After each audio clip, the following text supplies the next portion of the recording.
Hello,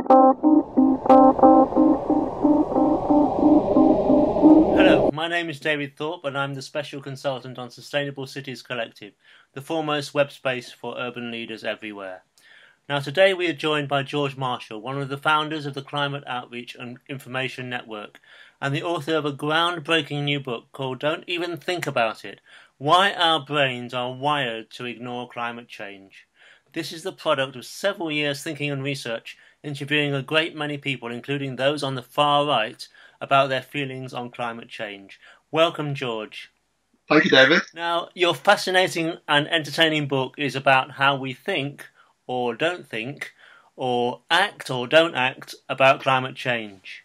Now, you talk in one chapter of cognitive error on a vast scale and flawed psychological processes that we have. Can you summarize what they are, please?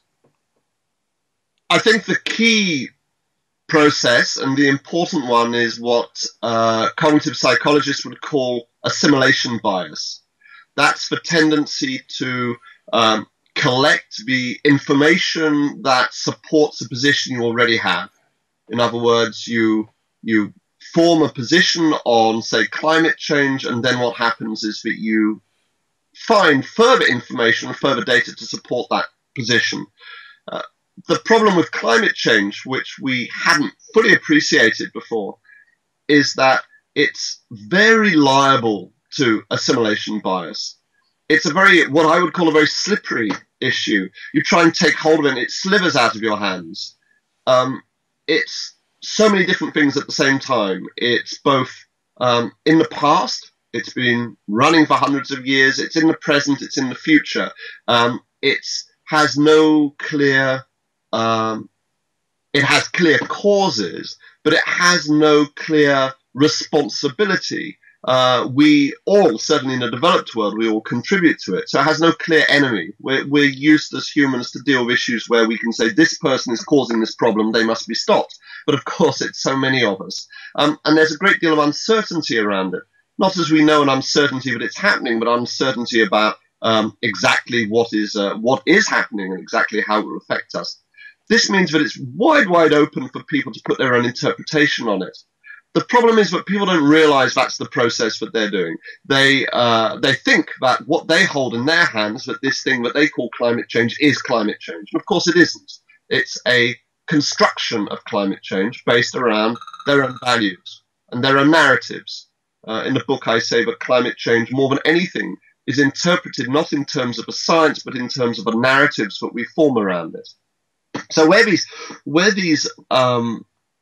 major misunderstandings come is when senior decision makers, though this also extends to politicians, members of the public, all of us, come to believe that the thing that we hold, that we've shaped in our own image and our own values, is the real climate change.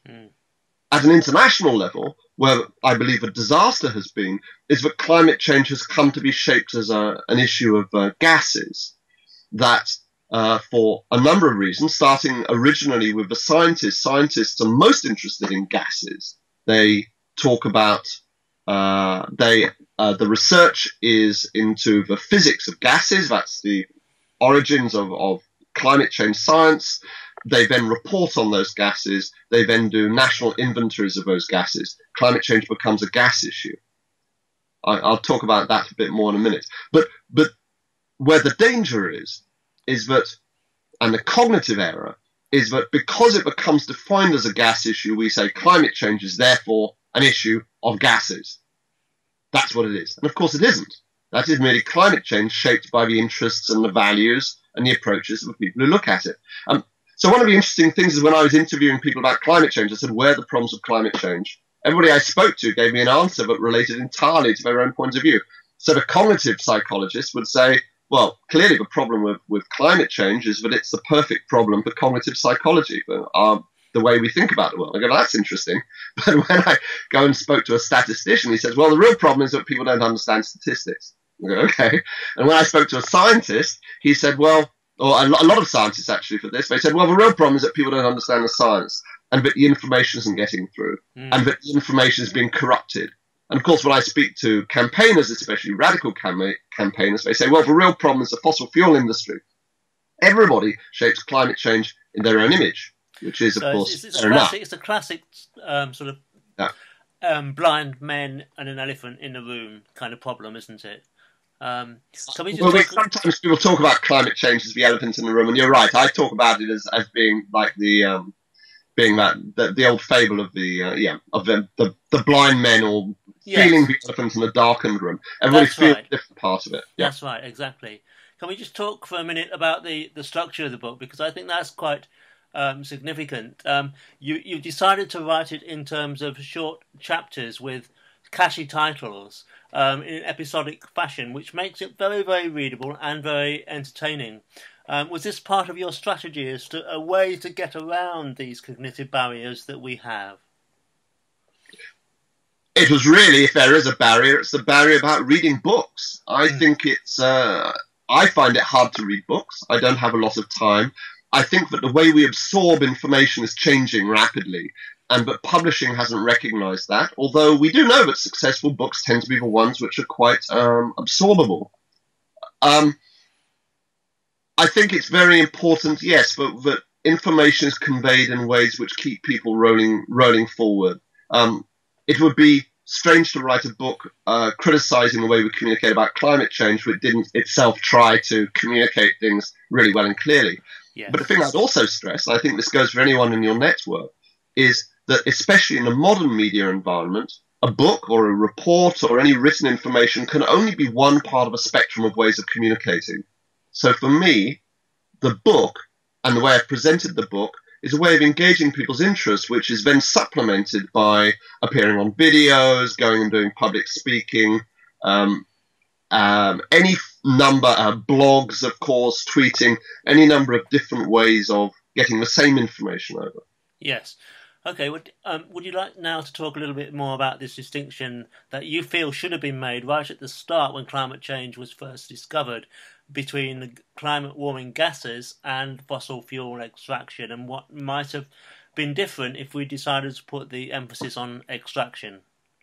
Well, as I said earlier, it's an example of how our bias starts to define things, and but then that definition is what gathers steam, and everybody starts to say, well, that's what we're talking about.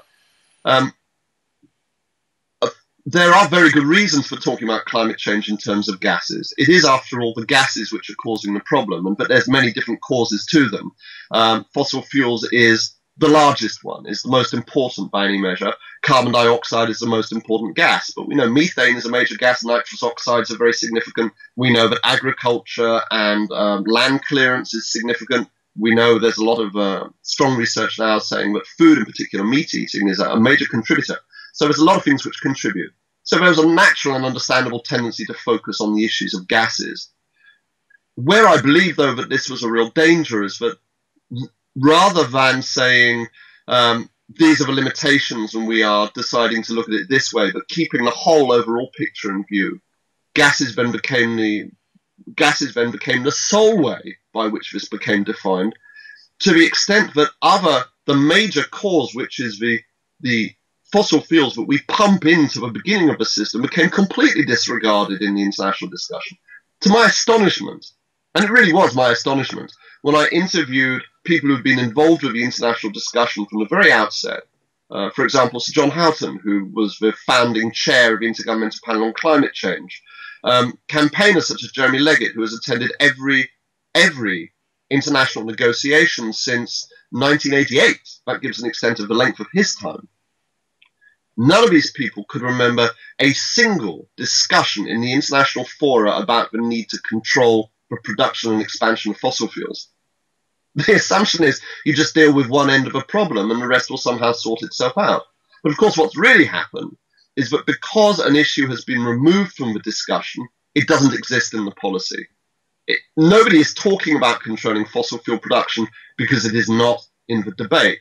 So we have this bizarre situation at the moment where the international negotiations are talking about how to cut up and ration and trade emissions, whilst at the same time $1 trillion a year is going in at the other end in order to expand the production of the fossil fuels which cause the problem. And I guess the other thing I'd say on this, which makes it extremely bizarre, is that no other international issue would ever deal with one end of a problem and entirely disregard the front end. International drugs policy does not deal solely with drug addiction and trading on the streets. Obviously, drug policy deals with production in the poppy fields. It has to. Fisheries deals with production in the fisheries. It doesn't just go out to people and say, right, let's develop a trading mechanism in fish fingers. It actually talks about the fish coming out of the sea. However poorly it does that, that is the point where the discussion happens. Same thing with forestry. Same thing, of course, of international pollution issues. It normally deals with the point of source. But in this case, we're not dealing with what goes in at the front end. And this gives us a completely distorted policy framework. I would actually argue, in fact, that the most logical place to make measures on climate change would be by simply controlling the amount of fossil fuel brought out of the ground. And if you have a trading mechanism, you trade in people's rights and permits to extract. This is a much simpler way of managing it. And in fact, I'm not alone in this. One of the people who has advocated this is a Nobel Prize-winning economist. There are other leading people in policy area who would say this. Thomas Schelling, who would endorse this position. Quite. Moving on, cities are one of the main theatres of action on climate change, and there are many initiatives taken by mayors locally, such as in New York City, that are independent of national policy, because as you say in your book, the international agenda is being driven by people with political agendas that are unrelated to solving the problem, whereas mayors seem to feel that they're free of those agendas, and they collaborate in organisations such as C40. Do you think that this is a more effective way of working than at a national level, or not? I believe that there are two ways of approaching climate change. The one is that I think there has to be an international framework. Unfortunately, as we know, the international framework isn't working well, and as I argue, it may even be in the wrong place. Then there has to be a breakdown into a whole wide range of different areas for action.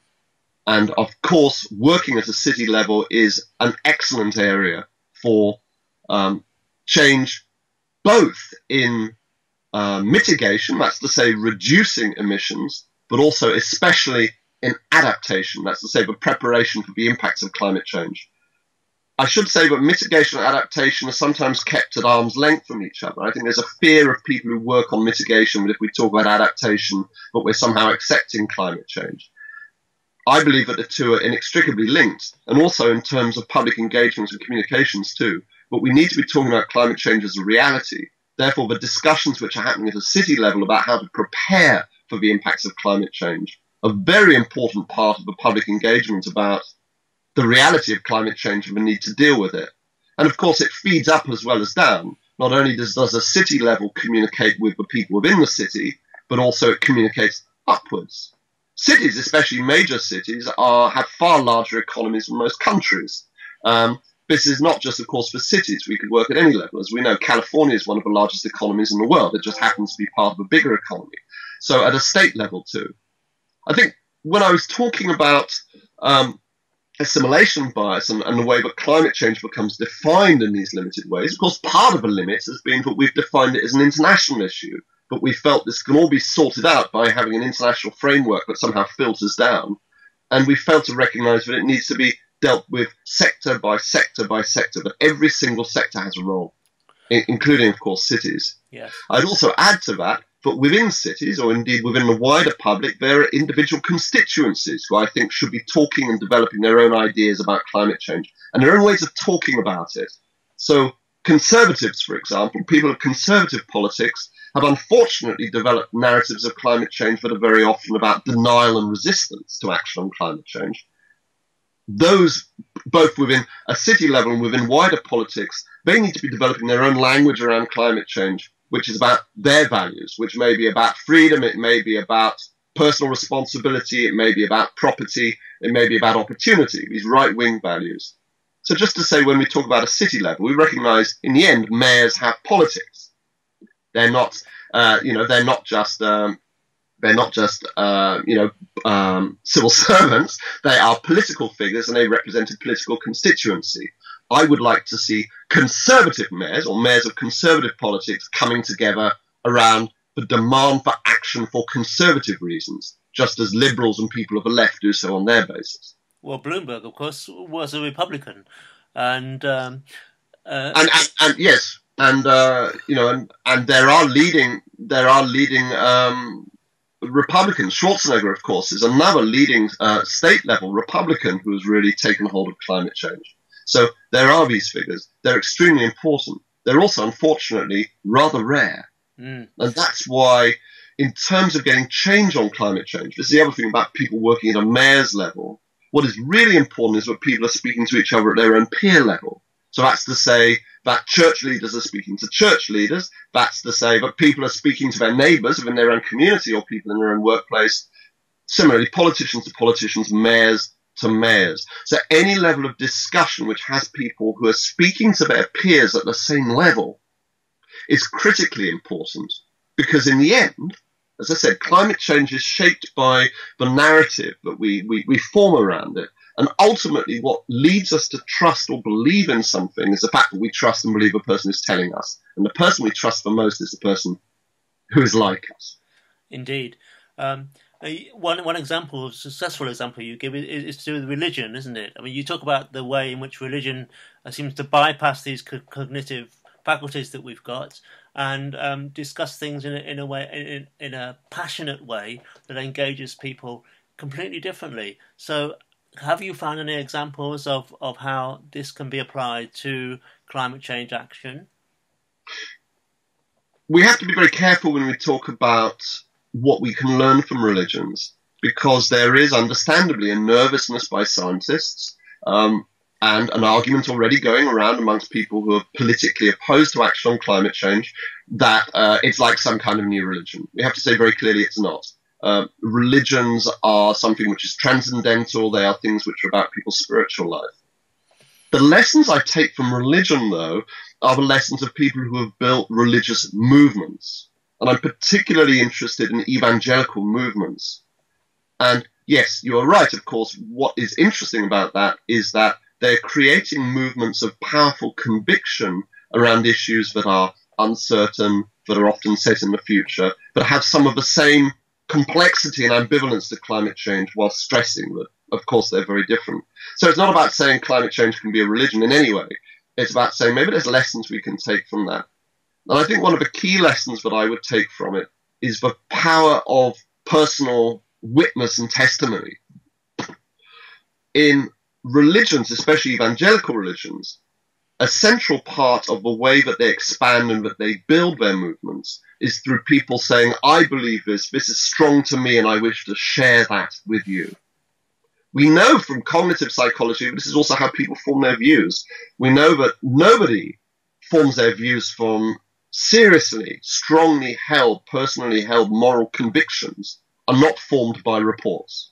They are formed by the people around us, what we hear from people. We're most often persuaded by people around us. And actually, if you speak to people who believe in climate change, including scientists, and you talk with them, they have very often had their own process of discovery. They've had their own, I'm sure for you, David, I know for me, there were moments of just personal revelation where I went, oh my God, this thing's actually real. This is really happening. But it's very easy to keep the information detached from the acceptance. So I'd say, yes, going out there and sharing that personal conviction. We were talking about mayors a moment ago. When mayors stand up in public situations and they say, this is important to me and it's important to our city, they're communicating that conviction. I think also, though, learning from religions, we need to recognize that there's many other things missing from climate change which really should be there. There's no language, for example, around forgiveness. You know, we all bear a very serious responsibility for what we have done and are continuing to do to the world around us. We share the blame and the responsibility for that. There is no means for us to forgive ourselves for what we've done, to say, as indeed would happen in many religions, to say, right, I'm now cleansed of that and I am now moving forward with in a new light. I think we have to have that. And I think also we have to recognize that accepting climate change but that conviction can be quite wobbly. We don't want to believe this stuff. You know, I'm looking out the window now. It's a nice day. I want to believe everything's all right with the world. And so, again, as indeed what might happen in religion, sometimes we need to hold each other's hands in our conviction and say, no, you know, this is hard to deal with. Maybe we have to grieve together. Maybe we have to feel things together. But it's true. It's true. It's real. It's hard to deal with. We can cope with it together. I don't see that language happening around climate change. I see a very large amount of reports. I see a lot of blame. I see a lot of people accusing other people, saying it's your fault. You're the one who's making this happen. I don't see people really just coming together and linking arms and saying, right, this is hard and tough, but we're in this together and we believe in it. Well, thanks very much, George. It's been a pleasure talking to you. And I really hope that your book does make a significant change in people's attitudes and acts as a game changer in discussions on and action on climate change. The book is published by Bloomsbury. It's either out now or out next month, depending on which country you happen to be living in. And there'll be a link to where you can purchase the book after this video. Thank you. And thank you for your time, David. I appreciate that. Thank you.